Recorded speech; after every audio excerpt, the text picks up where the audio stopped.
Everyone is interested in the future. Not many of us are satisfied with what is happening now. I was talking to a 2-year-old, and I asked them, "Hey, how old are you?" And their reply was, "Well, I'm 2, but I have a birthday next week." So we're all thinking about the future, no matter how old we are, no matter what line of work we're in, whether we work in a nonprofit organization, whether we work in a financial services organization, whether we work in a religious institution. We all want some glimpse of what's next, right? Why? So that we can prepare, so that we can make good decisions, so that we can preserve the integrity of our institutions, whatever that institution is. And so we want to know the future. And industries spend millions of dollars trying to predict what's next. Well, computer scientist Alan Kay once said in 1971, if you want to predict the future, then you should invent it. I believe he said that, or maybe it was Doc Martin from Back to the Future. One of them said that. But a few years later, Alan Kay said, well, if it's true that if you want to invent the future, if you want to create the future, you need to invent it. He also said, well, if that is the case, if you want to create a healthy future, is it too late? That's the question for us today. Is it too late to create a healthy future? Who wants a bad future? None of us, right? You don't want a bad future. You want a good future. You want to know that in the next 5, 10, 15 years, things are going to turn out great for you. You want to know the company that you work with or the association that you're a member of is going to be thriving way into the future. As we think about technology, how many of us want the Terminator type future where the machines rebel? None of us. We want a good future. So is it too late for your organization? Is it too late for the association that you are a part of? This is my response. Maybe. It might be too late for your institution to survive, to be healthy, to have a bright future, to have the future that we desire, to have the future that we are trying to create and trying to invent. It might be too late to have a healthy future. And you say, Glenn, wow, that makes me sad. That makes me sad too. I want my children to have a bright future.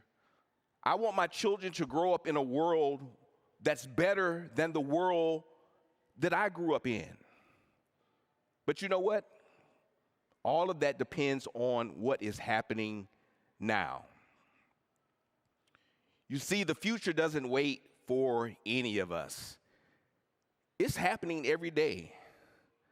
Just like the waves of the ocean on the beach. Each time a wave moves forward, something changes. And that's what's happening now with the future.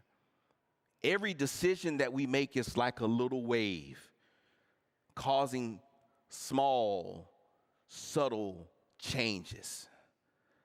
Now, every now and then we have this great upheaval where something catastrophic happens and change occurs and it's unpredictable, it's wild, and we can't see it coming, and it causes great destruction, it causes great change, and it upends everything. But those things don't happen too often. Often change is subtle, like the waves on the beach.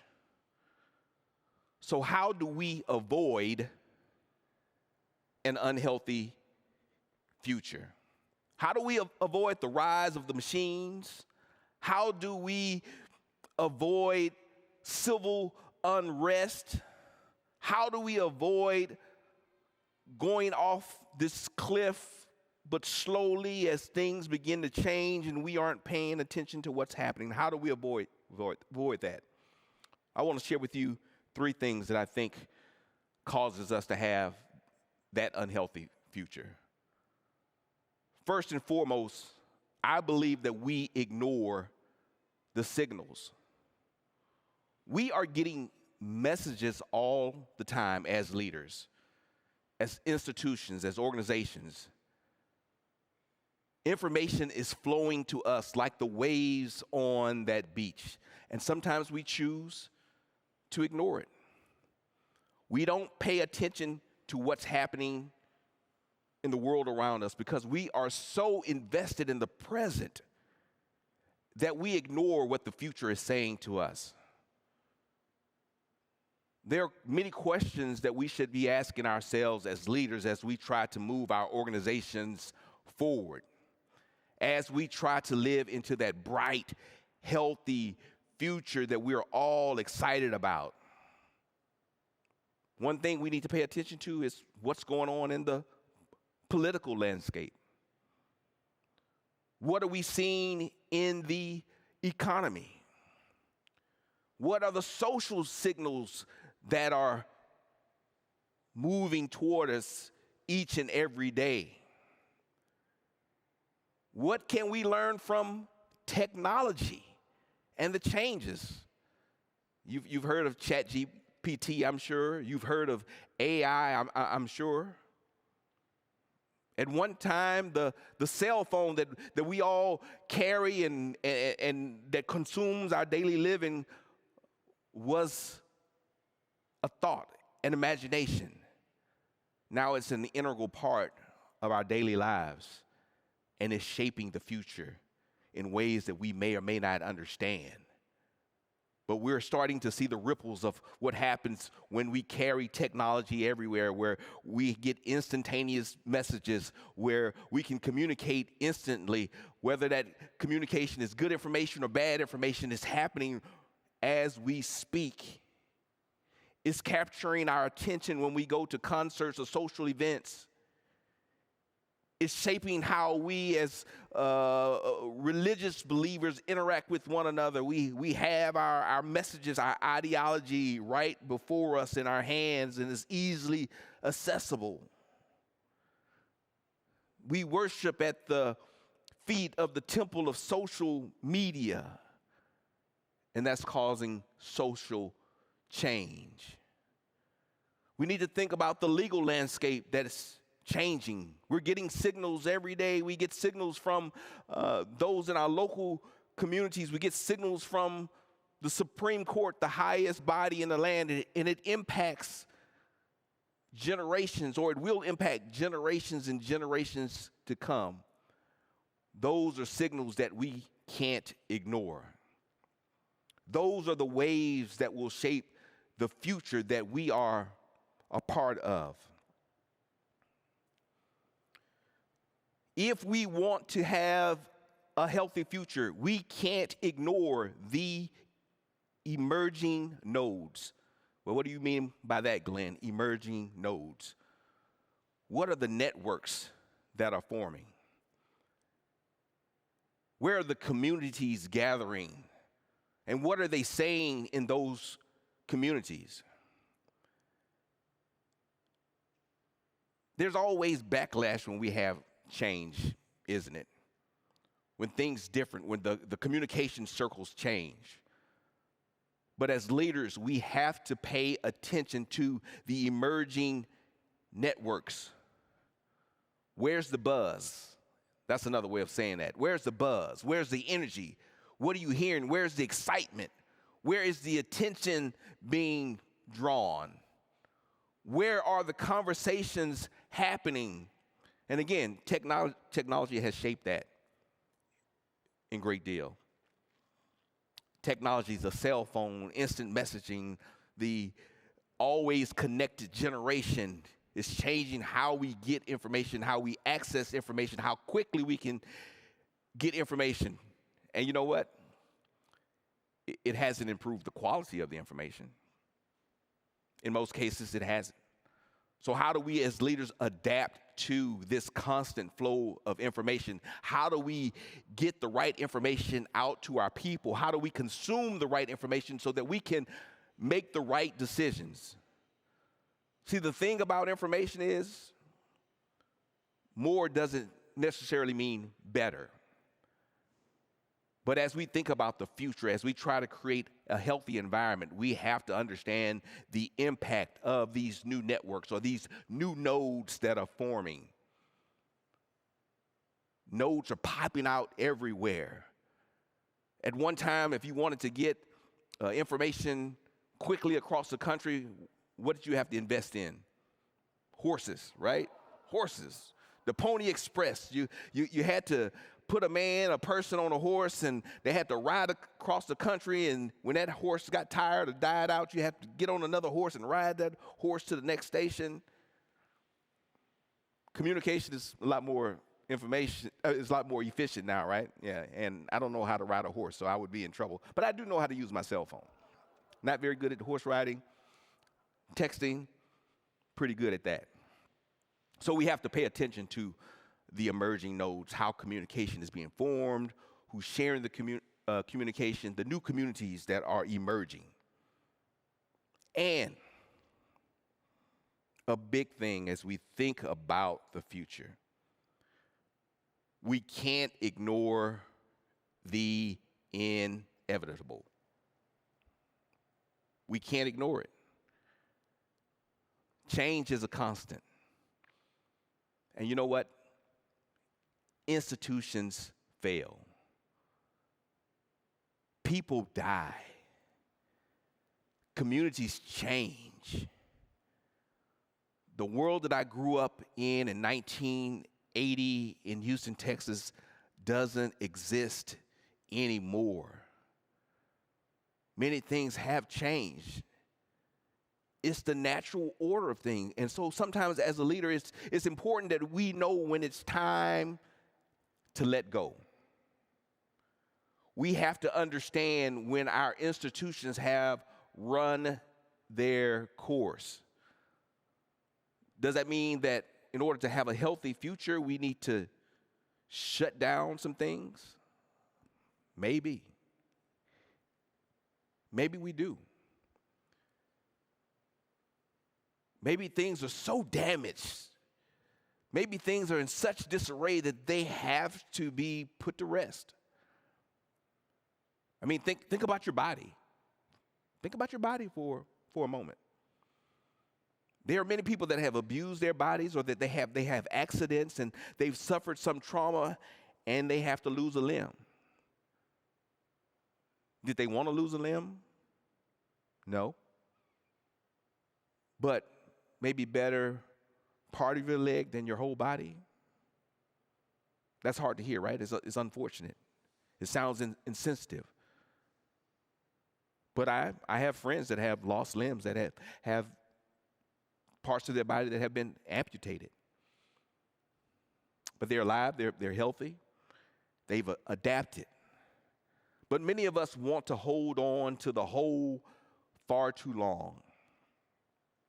And it creates an infection that can touch every part of the organization. And it begins to spread, it begins to rot, it begins to fester. And then at some point, the future that we hope for becomes unsalvageable. We can't save it. So it's important, if we're going to be future focus, that we have to imagine where we want to go. How are we going to get there? We know that some things will be inevitable, that there will be change, that people will come and go, relationships will come and go. But so how do we manage those things in order to get to what? A healthy future. What do we need to create? And what do we need to, can I say, destroy, maybe? Isn't that the opposite? Creation, destruction. I'm always fascinated. I watch the Nature Channel, National Geographic. I don't know if you all watch that.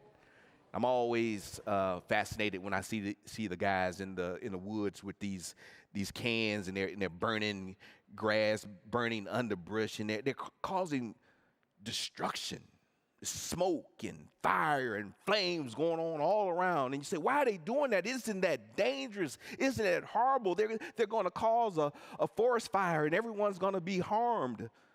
No, actually quite the opposite. They call it a control burn, right? A control burn. They have those neat little cans. I feel like I need to get me one. I don't know if that's a good idea, but they have those little cans, and they the dead underbrush that's overgrown, that's problematic. They light a fire to it, but it's under control circumstances. And through that destruction, they have new growth. They have a revitalized forest that's safe, and it prevents the cataclysmic forest fires that can be so devastating. Because someone in the National Forestry Service, some person that walks around in the woods has understood that it's inevitable, that if I leave this decaying matter and if I let it grow and continue to fester, that eventually something's going to happen, it's going to ignite, and it's going to destroy this entire forest. So I better deal with it now versus dealing with it later. So if we want to have a healthy future, we have to commit to a healthy future. We have to start preparing now. We need to start creating the things that will take us to where we want to go. We have to understand what our shortcomings are, our shortfalls, and say, how can I overcome this deficit? What are the signals that I need to be paying attention to that will not impact me today, but will have lasting impacts 10, 15, 20, 30 years in the future? What are the political wins, the economic wins, the social changes, the technology changes, the legal changes, the environmental things that I need to pay attention to that will not just impact me tomorrow, but that will impact this institution, this community that I care about 10, 15, 20 years from now? We need to start thinking about what we need, where we need to go, not where we've been. Where we've been is gone. We can never go back, really. We can never go back. But we can still move forward. We can still move forward. But we have to commit to it. We have to commit to understanding that we will have to destroy some things. As harsh as that sounds, we're going to have, and I could say it nicer, well, we're going to have to modify it. No, we need to destroy some things. We're going to lose some things. You're going to lose some people. You're going to lose some friends. That's the hard part about leadership. You're going to have to take some risk and be misunderstood. You may have to set some things on fire. Some things that are dying and some things that are overgrown, some things that are bloated. We may have to reduce some of those things in order to have the future that we are planning. And we're going to have to make sure we have the right tools to do it. Let me go back to my fire analogy because I think it's a good one. Yeah, we can do a control burn. You can send Glenn out to do a control burn in the forest, and you know what would happen? We would probably have a forest fire. Why? Because I don't know what I'm doing. I really don't even like the woods. If I have to go camping, I would rather camp at the Marriott. So we need to make sure we have the right people in the right place with the right experience that can help us with that transformation process, that can help us with that burning process, that can help us with that cleaning out process, that can help us get to where we need to go. And so that means we may need to change leaders. Or we may have to get additional training as leaders. We may have to move out of the way to allow people with the skills necessary to get us to the future that we desire. And sometimes as leaders, we need to look at ourselves.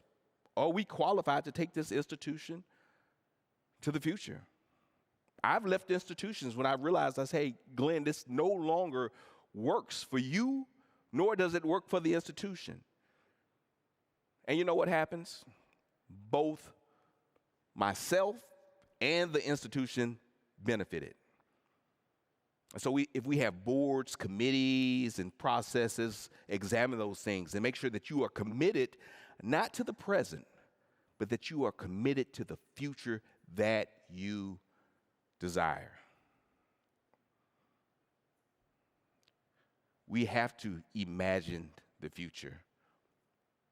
I think it's important that we create, that we invent the future that we desire. But we can't forget that it needs to be a healthy future. We don't want the rise of the machines. We don't want the Terminator coming for us and our children. No, we want technology. We want organizations. We want institutions. We want processes that will benefit us and the generations that come after us. The future is happening now, just like waves on the beach. And we can't ignore the changes that are happening around us each and every day.